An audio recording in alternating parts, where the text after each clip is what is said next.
Olá, alunos do segundo ano do ensino médio, Escola Antônio Burgos. Dando continuidade aqui aos nossos estudos de química, iremos falar hoje dos compostos conhecidos como tiocompostos, aqueles que possuem o diferencial, né, na molécula, o grupo funcional, tendo lá o átomo de enxofre. Então, nós vamos dar uma olhada, né, compreender aí algum desses compostos, que inclusive são bem frequentes em nosso cotidiano, para poder fixar alguns conceitos relacionados a eles. Então, vamos lá, vou compartilhar aqui o livro com vocês. Só um momento, ok. Olha lá o livro, ok. Tiocompostos. Ok, pessoal. Então, nós estamos aqui, né, compreendendo a ideia dos tiocompostos, justamente esses que possuem lá o enxofre, certo? Eles vão possuir aí bastante aplicações em nosso cotidiano, são bem frequentes. A começar aqui pela questão algo que é bem peculiar, né? De alho, de cebola, de cebolinha, que são justamente alguns compostos aí, olha, que possuem em sua estrutura o enxofre. Né? Então, nós temos aqui, olha, o enxofre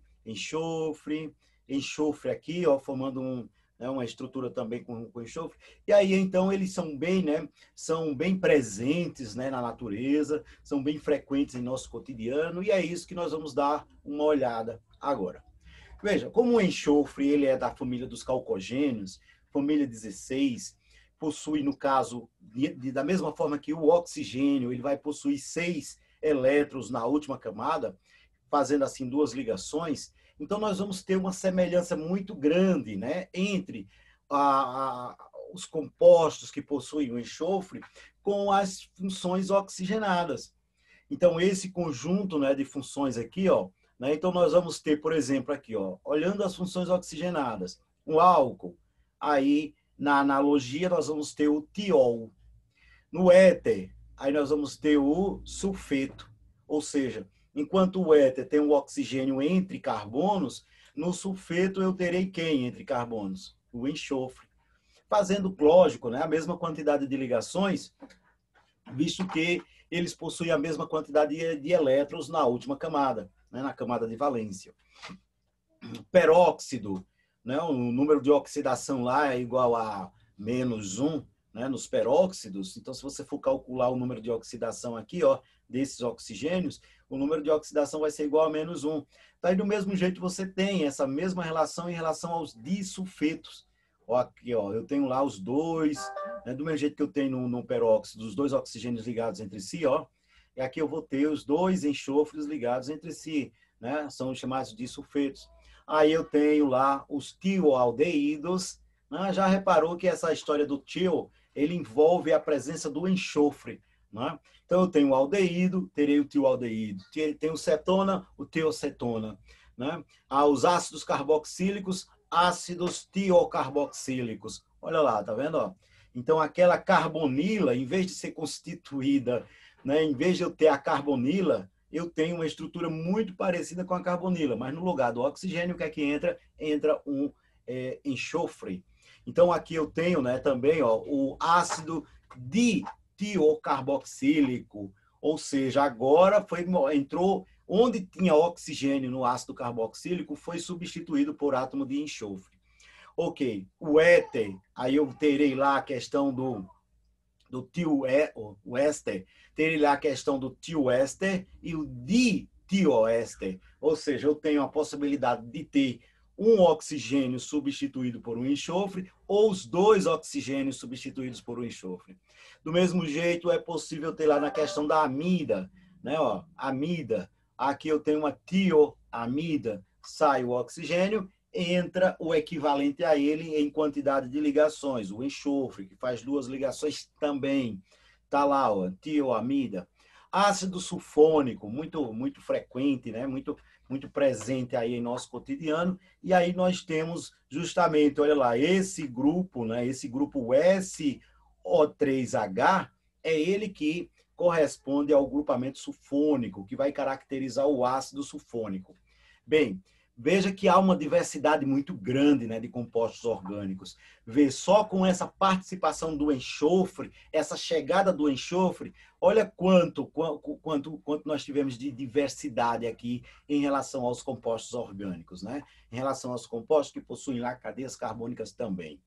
Bem, mas alguns aí, então, para Enem, para vestibulares, eles, digamos assim, são mais visados, são mais frequentes, são mais, digamos assim, mais requisitados pelas bancas em suas elaboração de questões. E aqui nós temos justamente, né, os tióis. Olá, a hidroxila. Em vez de eu ter a hidroxila, o oxigênio e o hidrogênio, o que é que eu tenho agora? No lugar da hidroxila, eu tenho um enxofre. Ó. Então, eu vou ter o tiol. Né? É como se fosse... muito semelhante à estrutura do álcool. A diferença é que, no lugar do oxigênio, entrou um enxofre. Por que, que eu estou fazendo essa correlação com o álcool? Porque o álcool você aprendeu.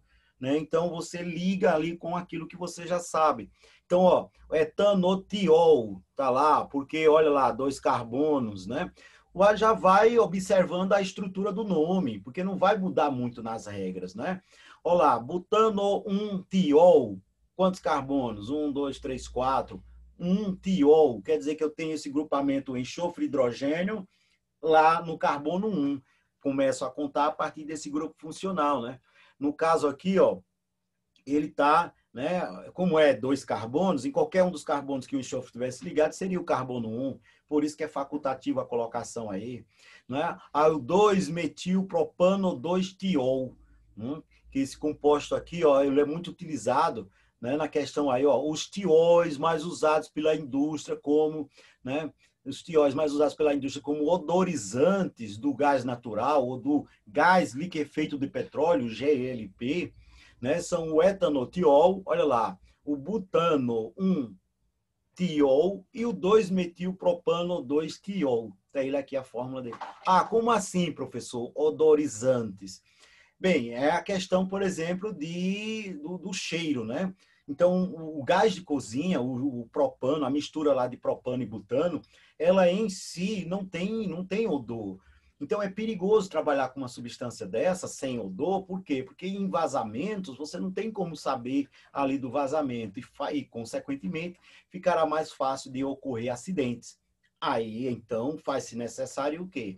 Faz-se necessário colocar junto ao gás, junto a essa substância, né, que não tem lá o odor, né, junto ao gás de cozinha, no caso, colocar um odorizante, algum composto que tenha a capacidade de impregnar facilmente, né, de ser percebida facilmente ali por nossos sentidos, digamos assim, pelo olfato. E com isso, né, tomar os devidos cuidados. Se notar aquele cheiro no ar, é indicativo de quê? De que ali está tendo vazamento. Então, é uma forma rápida, uma forma barata, uma forma confiável de saber que no ambiente está ocorrendo vazamento de gás. Né? Então, todos os cuidados a partir daí poderão ser retomados. Né? Ok. Então, nós temos aqui 2-metilpropano 2-tiol. Vamos dar uma olhada do nome, para ir já pegando a lógica de funcionamento da nomenclatura. Aí o que é que eu tenho aqui? Eu tenho 1, 2, 3, cadeia principal, maior sequência contendo o grupo funcional. O grupo funcional vai entrar aqui essa estrutura do tiol, né? Então vai ficar 1, 2, 3. Ah, fora ficou um radical de um carbono. Radical de um carbono é met mais il, metil. Onde é que ele se encontra? Na cadeia principal, o metil encontra-se no carbono 2, assim como o tiol também está no carbono 2, né? Esse grupamento do enxofre.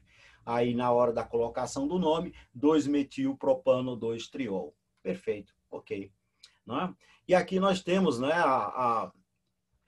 entre o íon, ele está relacionando aqui uma possível reação, né, entre o etanotiol, né, e reagindo com o mercúrio, né, o bivalente, né, o mercúrio bivalente, espécie pouco solúvel em água. Bem, pessoal, o que é que nós temos aqui? Né? Nós temos essa capacidade de, em meio a 2 enxofres, entrar com esse metal. Logicamente, há a saída dos hidrogênios, né? Um mecanismo de reação bem típico aí sendo esclarecido. Né? Os tióis também são conhecidos como mercaptanas. Mercaptanas, devido à facilidade com que interagem e reagem, né, e geram, espécies insolúveis com o íon mercúrio. e outros metais, como o arsênio, né?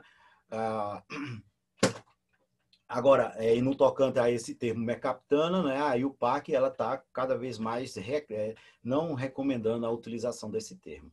Ok, aqui cita a regra de Markov-Vinnikov. A regra de Markov-Vinnikov ela diz o seguinte, olha, eu vou ter lá os hidrogênios, numa reação de adição, né, eu vou ter hidrogênios sendo adicionados em carbonos mais hidrogenados, em carbonos que possuam mais hidrogênios. Vamos ver se isso aconteceu aqui, ó, né? Eu estou chegando aqui com esse composto, né, o ácido sulfídrico, tá certo? O sulfeto de hidrogênio tá lá. Aí eu vou fazer uma adição, vou adicionar esse composto lá no propeno para que isso seja possível, né? Já que está todo mundo já completo, carbono com 4 ligações, hidrogênio com 1 ligação, então é necessário abrir valências livres. Como é que vai abrir valências livres aqui? Será aberto valências livres quando eu tiver a quebra dessa ligação π que compõe a dupla. Não é a dupla toda que vai ser rompida. Lembra, a dupla ela é uma ligação sigma e uma ligação π. O que é que eu terei aqui como rompimento? Eu terei o rompimento da ligação da π, né? Com o rompimento da π, aí então surge valências livres que serão preenchidas com o hidrogênio e com o SH, com o enxofre ligado ali ao hidrogênio, não é? Então, dessa maneira, o que é que nós teremos? O hidrogênio, segundo a regra de Markov-Vinnikov, o hidrogênio vai para o carbono mais hidrogenado, tá certo? Por isso que você vai ter aqui, ó, o carbono aqui que estava com 2 hidrogênios, ele vai passar a ter 3 hidrogênios. Olha o mecanismo de reação aí, né? E no outro ponto do carbono, da valência aqui, ó, que vai surgir a valência livre do rompimento, vai entrar justamente o enxofre ligado ao hidrogênio. Então, eu tenho lá a formação do propan-2-ol, tá certo? E tem aqui, ó, a formação do propan-1-tiol. Bem, esse outro composto, né, ele surge, de repente, por conta da questão da isomeria, né, porque pode se formar mais de um composto que possua a mesma fórmula molecular. Inclusive, é assunto que nós vamos ver no próximo capítulo, a parte de isomeria. Será explicado isso aí. Sulfetos orgânicos. Os sulfetos orgânicos, o que é que eu tenho? Nos sulfetos orgânicos, eu tenho o enxofre ali, ó, entre carbonos. Né? Diferente do tiol, volta lá para você não perder a lógica, ó. Diferente do tiol, eu não tenho o enxofre entre carbonos. Ele está ligado a um carbono e a um hidrogênio. Não está entre carbonos, é diferente. Né? Nos sulfetos orgânicos, aí eu tenho, é como o éter, né? Na comparação da tabela que nós vimos agora há pouco, né? A diferença é que no éter eu tenho oxigênio entre carbonos. Nos sulfetos orgânicos eu tenho enxofre entre carbonos. Né? Tá aqui, né? Tá aqui, olha, metil, sulfanil, aí tem lá metano. Bem, vamos dar uma olhada melhor aqui nessa questão do nome, tá certo? Não vai se preocupar tanto com esses nomes aqui, não. Em relação a nomes, a nomenclatura, aí o forte é onde? O forte é hidrocarbonetos, funções oxigenadas e funções nitrogenadas, né? Não vai o aluno pensar que vai sair decorando tudo que é regra da IUPAC, não, que é um mundaréu de regras. Você vai dar mais atenção àquilo que tem mais chance, mais probabilidade de cair lá no Enem, né? Lógico que tem que ser assim, tá certo? Então tem aqui, né? Esse é o menor sulfeto orgânico. Ó, lógico, por que é que ele diz que é o menor? Porque para ser sulfeto tem que ter o enxofre entre carbonos, logo tem que ter os 2 carbonos, né? Tem que ter lá os 2 carbonos. Ok, né? Então tá aqui um históricozinho referente a esse composto. Interessante aqui, ó, os disulfetos, né, também chamados às vezes de pontes de sulfetos. Aí nós temos justamente um enxofre ligado a outro. Eu tenho esses 2 enxofres ligados entre si e, por sua vez, eles se encontram entre carbonos. Olha lá, ó, tá vendo? Tá aqui entre carbono, aqui tem outro carbono, encontram-se entre carbonos. É muito comum falar da chamada ponte de sulfeto, né? Quando você tem a participação lá do aminoácido cisteína. O aminoácido cisteína, ele tem o átomo de enxofre em sua estrutura. E quando a natureza, olha lá, papel biológico, eu vi aqui, ó, papel biológico, né? Quando a natureza precisa de uma proteína resistente ali, que vai suportar trações, aquela coisa toda, aí ela termina realizando a ligação entre aminoácidos por meio dessas pontes de sulfeto, o que vai garantir uma resistência a um tracionamento muito forte, muito intenso. E isso é bem característico das pontes de sulfeto nos compostos biológicos. Ao lado aqui eu tenho o Sanger, né? Do modelo da estrutura da insulina. Olha lá a insulina, ó. Vamos montar uma fórmula estrutural, né? Depois, quando eu peço aos alunos que pensem nessas estruturas, olha o tamanho da insulina, né? 60, tem algo aí em torno de quê? De uns 60 aminoácidos, né? Cada aminoácido tem um monte de átomos, então você imagina isso. Mas vamos lá, né? Interessante lá.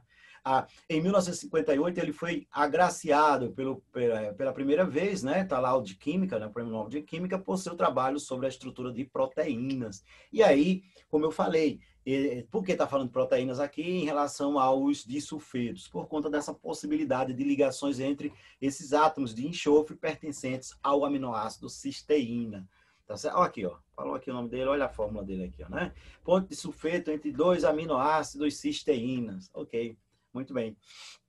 Aí aqui nós temos, né, ainda a situação dos disulfetos, né, as pontes de sulfetos. Aí eu tenho lá, ó, né, o metil disulfanilpropano, né? Aí eu tenho a colocação dessas pontes de sulfeto, justamente, olha, dois enxofres ligados entre si e eles encontram-se entre carbonos. É sempre importante fazer essa diferenciação, né? Verificar as possibilidades. Aqui, ó, ácido sulfônico. Ácido sulfônico vai ter aquele grupinho que eu falei lá para vocês, né? O enxofre ligado a 3 oxigênios e um hidrogênio. Tá vendo? O laranjado de metila tem lá o grupamento sulfônico, né? O enzolisol tem lá, né? A oxidação de tióis, quando promovida por agentes oxidantes fortes como o permanganato de potássio, leva à formação de ácidos sulfônicos. Tá certo? Então, a oxidação é o quê? É a adição de oxigênio na estrutura. Né? O tiol, ele só vai ter um oxigênio. Né? Só tem um oxigênio. Tá aqui, ó. A oxidação de tióis. Mas dizer que eu vou oxidar os tióis significa dizer que eu vou colocar oxigênios em sua estrutura. Aí, de repente, eu posso colocar oxigênios de uma maneira tal, ligados por ligações covalentes comuns ou simples, né? E ligações covalentes ativas também, de tal forma que eu vou montar esse grupinho aqui, ó, né? O SO2, né? Desculpa, o SO3 ligado a um oxigênio e a uma cadeia carbônica. Interessante, né? Dá uma olhada nisso aí. Pessoal, para esse vídeo não ficar muito longo, né? Próximo vídeo, próximo momento nosso, eu vou abordar essa história das propriedades físico-químicas associadas, né, com os tiocompostos, tá certo? Então, vamos manter os cuidados, ainda estamos aí em meio a uma pandemia, né? Estamos como está sendo muito divulgado aí pelos meios de comunicação, nós estamos em um platô superior, né? Um platô que se estabilizou com uma quantidade muito grande de mortes diárias, tá certo? Mas vamos tomar nossos cuidados, tá certo? Vamos tomar nossos cuidados para que possamos passar logo por isso. Tchau, pessoal, até o nosso próximo encontro, até o nosso, né, onde nós estaremos dando continuidade e onde iremos falar sobre propriedades físico-químicas dos tiocompostos. Tchau, tchau.